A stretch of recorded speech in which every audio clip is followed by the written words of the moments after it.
Just a shout out to my machine shop who did my machining on my axle. Here's the front axle. It's been cleaned and I got a coat of primer on it.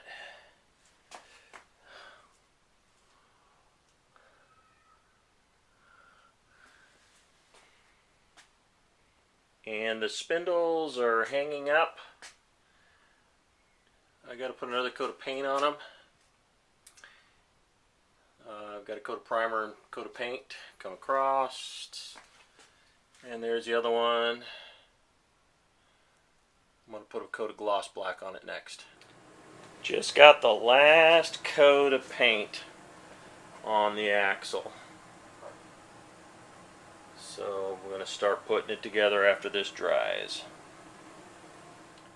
So these are the kingpins and bushings my machine shop pulled off my axle.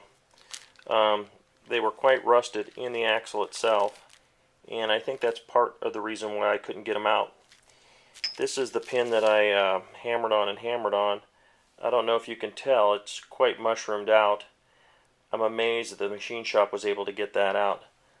But I think it was still not as wide as the bushing. The bushings probably came out with it when he put it in his press. So these are the bushings. And these are the bearings that are on the axle. So I'm getting everything ready. I've got the grease fittings back on the axle.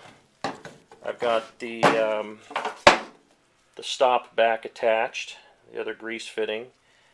I'm going to use the old bolts, the retention bolts. They're a bit shorter than the new ones that came in the kit, and I just want to make sure that the retention clip is held in place really good, so I'm going to use the shorter ones. So next I'm going to grease up the bearing. I dry fitted this. It's a very tight fit. The kit comes with bushings. With shims, and I don't think I need any shims in there at all. It's a pretty tight fit. Everything, layer of grease on everything. Got the bearings greased, the kingpin greased, the inside of the axle where the kingpin sits.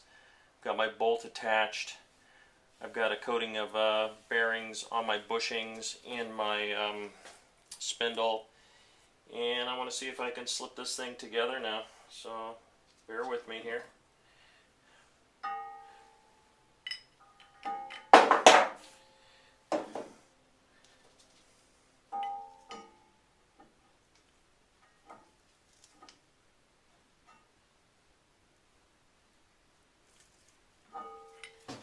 Wow.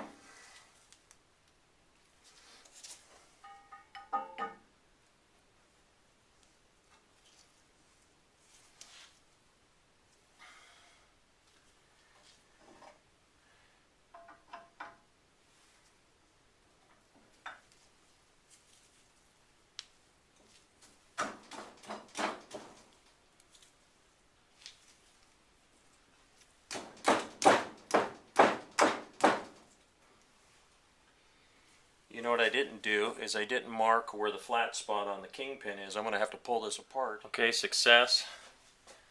Got the pin in. There's absolutely no play in this. This is great. I'm just going to tighten up the retention bolt here a little bit, just to hold it in place for now. I can see the pin spinning, so it's getting to the flat spot.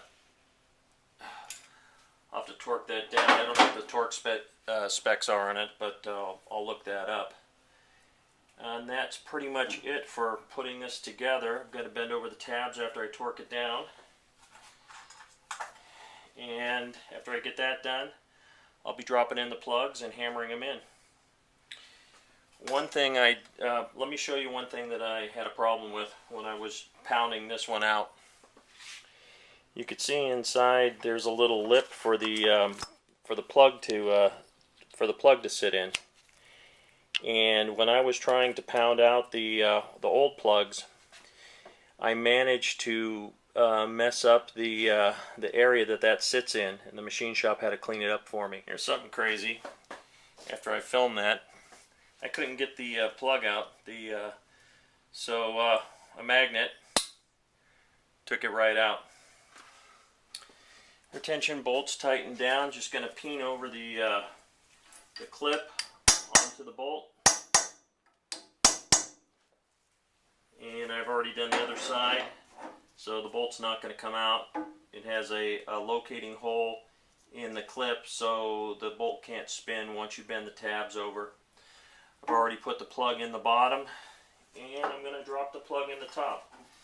So not only does the magnet work to pull them out before they're set, kind of helps me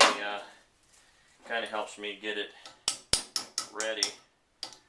Seat it, and I found out that it really doesn't take much to set these, and that should be it. And that plug is set. It won't come off. I'll touch this up with some paint on the top and bottom. This side is done. Didn't require any shims. Absolutely no movement. The machine shop set me up when they dismantled this. They put a mark on the spindle and a mark on the axle. One dot, and the other side they did two. When I pulled it apart to paint it, because they fit the pins to each individual side, they hone each side to each pin. I took the top and put 2 dots on it. This is for the other side. This was the 1 dot side. I marked it with 2 dots to make sure that it was going from that this part was at the top, and for the part that was marked 2, which is on the other side.